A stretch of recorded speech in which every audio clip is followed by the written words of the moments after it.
L'instant présent. Tout un monde autour de l'instant présent, c'est un mot, une phrase qui est tellement utilisée, revenir à l'instant présent, revenir et rester dans l'ici et maintenant. Évidemment, en yoga, c'est une notion qui nous accompagne, qui est grandement encouragée de par notamment la méditation dhyana, qui est notre 7e membre du yoga. Alors on entend souvent parler d'instant présent, de revenir à l'instant présent, ici et maintenant. Et c'est vrai que on peut se dire comme ça que c'est une phrase tellement simple à transmettre et que finalement, est-ce qu'on éprouve vraiment l'essence de ce que ça représente? Donc, si on parle d'instant présent, d'ici et maintenant, que ce soit en yoga ou ailleurs, c'est parce qu'on a conscience en tant qu'être humain qu'il y a a priori 3 temps. Le futur, le présent et le passé. Et en fait, finalement, le présent représenterait comme un centre. On est toujours régi sous les polarités. En fait, tout est polarisé dans notre monde. Donc là aussi, au niveau du temps qui s'écoule, chronos, on retrouve ces 2 polarités. Donc le futur et le passé, le présent est au centre. Et le présent, c'est ici que tout se crée en fait. C'est l'instant le plus réel qui soit. C'est très important dans la philosophie yogique puisque on a conscience que revenir ici, de par la respiration notamment, nous permet de se reconnecter à une forme d'éternité en nous, puisque tout se passe maintenant et qu'on est conscient maintenant. Donc pour parler du passé et du futur, ce sont des temps illusoire, on peut dire, dans le sens où le passé n'existe pas, n'existe plus. D'ailleurs, si on met à l'envers passé, ça fait c'est pas, voilà, quelque chose qui n'est plus maintenant, qui n'existe plus. Et le futur, c'est un potentiel qu'on imagine parfois ou qu'on a l'impression qu'il va nous être imposé. Mais d'un point de vue général, on a plutôt tendance à anticiper ce futur. Par exemple, on sait que dans 1 semaine, on sera à tel endroit. Et il y a même des personnes qui prévoient leur futur sur plusieurs mois, voire années à l'avance. Donc là où il y a une vraie réflexion qui est nécessaire et utile pour nous, c'est que finalement, on peut se rendre compte que dans l'instant présent, donc le temps où tout se crée, le temps de tous les possibles, de toutes les opportunités, de l'infini, on a tendance à vivre le passé ou le futur. Vivre au présent le passé, c'est ramener des expériences, des schémas, des situations de notre passé pour manifester notre présent. Par exemple, on a vécu un traumatisme, une expérience qui nous a marqué. Et au présent, on va toujours fonctionner, on va toujours être en réaction, on va toujours se protéger à partir de cette chose passée qui n'existe plus. Alors, je suis pas en train de dire que les expériences qu'on vit, les traumas, les choses qui nous ont vraiment parfois anéantis n'existent pas, mais ces choses-là existent uniquement au niveau de notre conscience. Scientifiquement, jusqu'à aujourd'hui, sauf si ça change entre-temps, mais on n'a pas trouvé d'endroit où est stockée la mémoire, les souvenirs dans le cerveau. Ça n'est pas présent. Donc finalement, ces choses-là sont uniquement au niveau de notre conscience. Ça veut dire que le passé ne nous est pas imposé. On peut décider de reprogrammer notre expérience, de changer, de faire une révision de ce qu'il s'est passé afin d'améliorer notre présent. Parce que finalement, vivre au présent par rapport à une expérience passée va conditionner notre expérience future, puisque le présent, c'est là où tout se crée, et l'instant d'après se crée avec l'instant présent. Donc si au présent, je vis par rapport au futur, je vais vivre à cause du passé.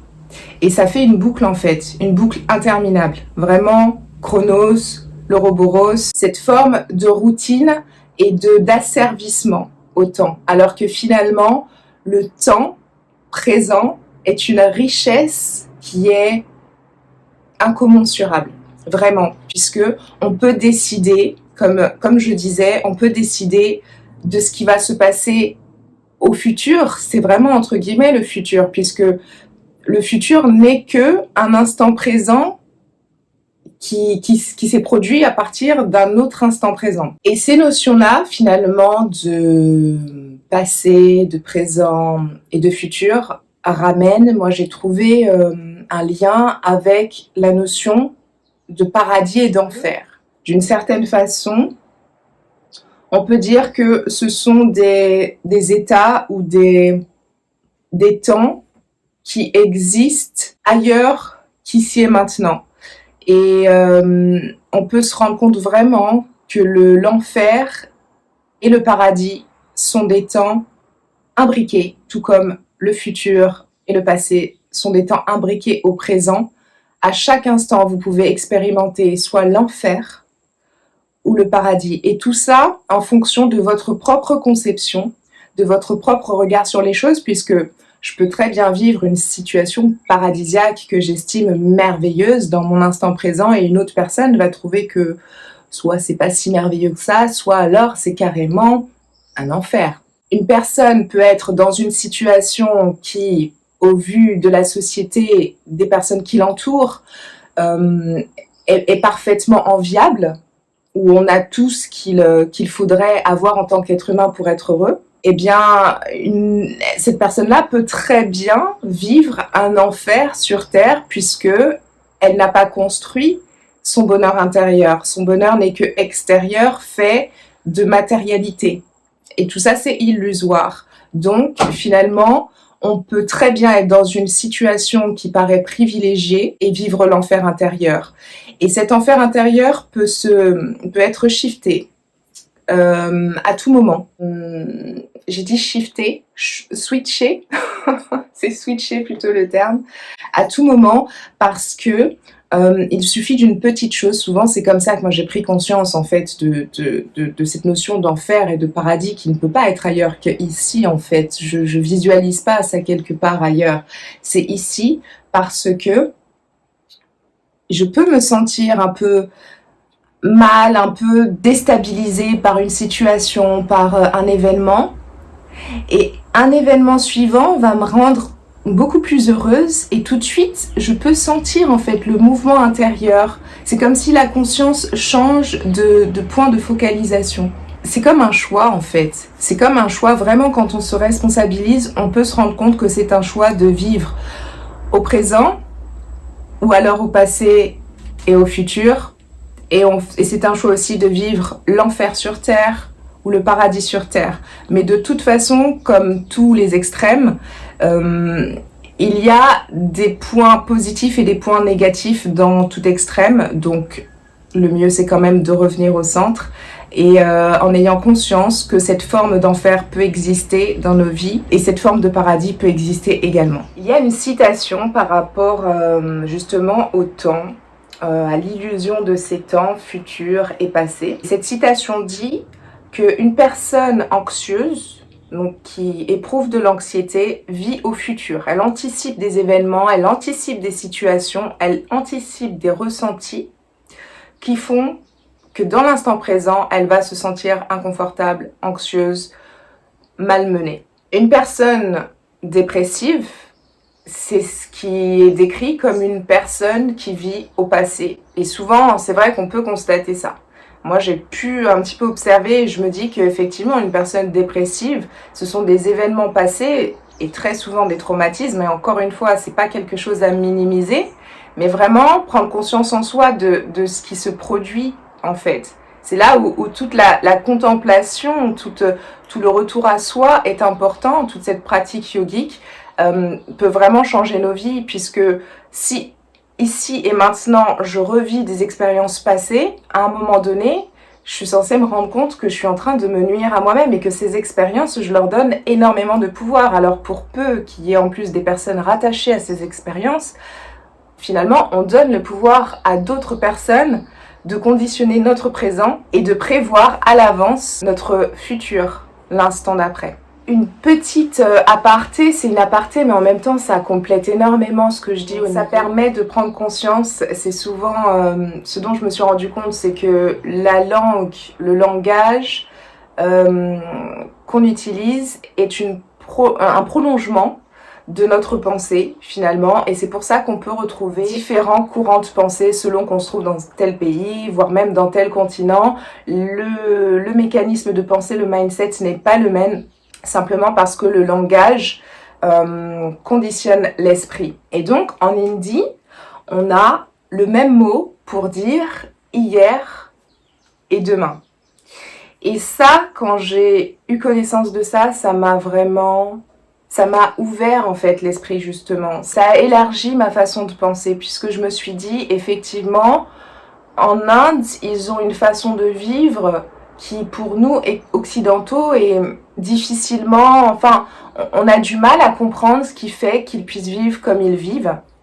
Et je pense que ça résulte en fait de leur pensée de base, à savoir que, donc là c'est sur un mot, mais j'imagine qu'il doit y avoir énormément d'autres cas comme ça, mais ce mot qui traduit hier et demain, exactement la même définition, veut dire que ces deux temps, a priori, sont un seul dans l'instant présent. Ils sont présents ici et maintenant. Il n'y a aucune différence entre demain et hier. Alors que nous, étant donné qu'on a deux mots différents pour dire le futur et le passé, d'une certaine façon, eh ben on s'est conditionné à expliquer que hier, ça veut dire les événements qu'on a vécus, et demain, c'est les événements qu'on va vivre. Voilà. Et pour eux, ils n'ont que l'instant présent. Voilà. Je pense que ça invite à une vraie réflexion, et ça enrichit énormément la compréhension de tous ces savoirs, ces enseignements qui nous viennent d'Inde notamment. Donc la personne anxieuse vit au futur, la personne dépressive vit au passé, et la personne sage, sereine, qui est dans une forme de bien-être et de béatitude, vit au présent. C'est pour ça que vous retrouvez autant ces notions-là dans tous les enseignements.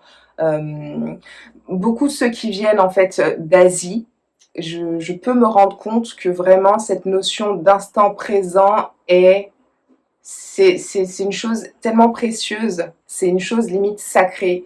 Et c'est vrai que pour nous occidentaux, c'est pas quelque chose de facile à cultiver au quotidien. On a un contexte, des contextes de vie qui font que j'ai l'impression qu'on a été comme cloisonné de par cette pensée, de par le langage qu'on emploie, et cette pensée nous cloisonne dans cette boucle infernale, répétitive du temps qui se déroule toujours d'une même façon. Mes événements passés conditionnent mon présent, donc je suis au présent ce que le passé m'a fait vivre, et au futur ce que le présent m'a proposé. Je pense que vous verrez, vous comprendrez un petit peu l'explication que j'essaye de donner au travers de ce partage.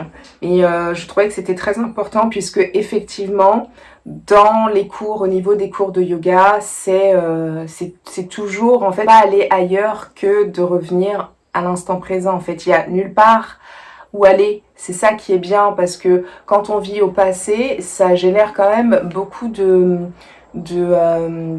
souffrance certaines fois à l'intérieur de nous, et quand on vit au futur, ça génère un certain stress. Voilà, il faut pouvoir faire les choses pour que notre futur soit meilleur, alors que c'est absolument pas nous qui décidons de comment les choses vont se passer dans le futur. On peut décider des grandes lignes, mais ensuite c'est une succession d'événements, de situations qui vont faire que, voilà, maintenant, l'instant présent, qui était un instant futur il y a quelque temps, il est tel qu'il est, et de toute façon, on l'accueille tel qu'il est, on ne fait pas autrement. Donc si on veut aller dans le rythme, dans le mouvement, dans le respect des cycles de la nature, de la vie, et de la vie en nous, il faut être capable de comprendre que on ne peut pas anticiper un événement futur. Donc, trop anticiper les choses, trop programmer, trop faire de projets arrêtés. Et je ne dis pas que les projets sont mauvais, mais des projets arrêté, où on se dit non, ça se passera comme ça et pas autrement. C'est très dommage. De la même façon que c'est dommage de rester bloqué dans un passé qui n'est plus, qui n'existe pas, qui existe à l'instant présent juste parce qu'on a décidé de le faire vivre à l'instant présent.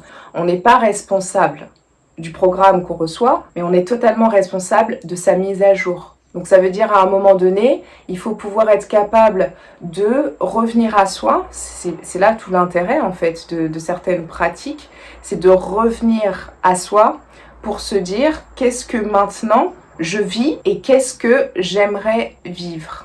Donc revenir à soi en tant qu'adulte pour pouvoir se proposer de vivre autre chose, décider de ce qu'on veut vivre. Et revenir à soi, c'est aussi s'aimer. S'aimer, c'est large et ça peut paraître aussi complètement bateau. C'est très utilisé, il faut s'aimer d'abord et c'est la réalité. Mais pour s'aimer, il faut s'écouter en fait. Il faut pouvoir s'écouter, il faut pouvoir se permettre de penser différemment, il faut pouvoir se permettre de se connaître différemment que ce que la société ou notre éducation nous a imposé comme personnage et comme rôle qu'on a bien accepté de jouer. Maintenant, la conscience se fait de plus en plus présente en chaque personne, donc vraiment on a l'opportunité d'aller dans cet espace intérieur, de faire cette contemplation, et dans le mot contemplation on a bien temple, donc qui nous indique que il s'agit d'un état intérieur, il s'agit d'un regard sur soi intérieur. Si on s'écoute pleinement, toutes ces notions-là vont nous paraître claires. Personne n'est plus évolué qu'une autre, personne n'a plus de capacités qu'une autre, on a tous les mêmes capacités, seulement on décide ou non de les développer. Et effectivement, selon notre parcours, il y a certaines capacités, certaines aptitudes qui nous sont plus simples, plus aisées. Voilà, et bien écoutez-vous, faites-vous confiance, restez dans l'instant présent, c'est-à-dire revenez ici et maintenant en vous disant qu'est-ce que mon expérience passée qui fait qui je crois être aujourd'hui, finalement m'apporte aujourd'hui. En quoi est-ce que c'est utile ? En quoi est-ce que ça m'enrichit? En quoi est-ce que ça m'élève? Se poser ces questions-là pour se rendre compte que le passé, non seulement il est une illusion, mais en plus il peut être un frein. Et se dire également, est-ce que le futur, qui est fait donc à partir de ce que je crois être aujourd'hui, est-ce que c'est un potentiel vraiment envisageable, ou est-ce que je ne peux pas me placer dans un temps où j'ai confiance et où je m'occupe pleinement de mon instant présent ici, de cultiver ma sérénité, ma paix intérieure, de façon à ce que le futur qui se présentera par une succession d'événements, mais d'une façon juste et très bien coordonnée avec le rythme de l'univers, sera parfait en fait dans un autre instant présent, de telle façon qu'on n'a plus à penser au futur, à anticiper, à prévoir, et on n'a plus à rester bloqué dans le passé. Ne restez pas enfermés, n'oubliez pas que l'enfermement, cet enfermement nous ment. Voilà, enfermement. On a beaucoup de mots comme ça dans la langue française qui disent, c'est pour ça d'ailleurs que ça a été défini par la langue des oiseaux, le langage des oiseaux, puisque le français, voilà, celui qui est franc avec lui-même, il sait les choses, c'est ça le français, et vraiment c'est d'une richesse aussi. J'aime beaucoup la langue française, très honnêtement, parce que quand on commence justement à ressentir les mots, à éprouver les mots plus que de juste les verbaliser, on se rend compte qu'il y a plein de messages codés. Voilà. Eh bien, prenez soin de vous et je vous dis à bientôt dans une prochaine vidéo.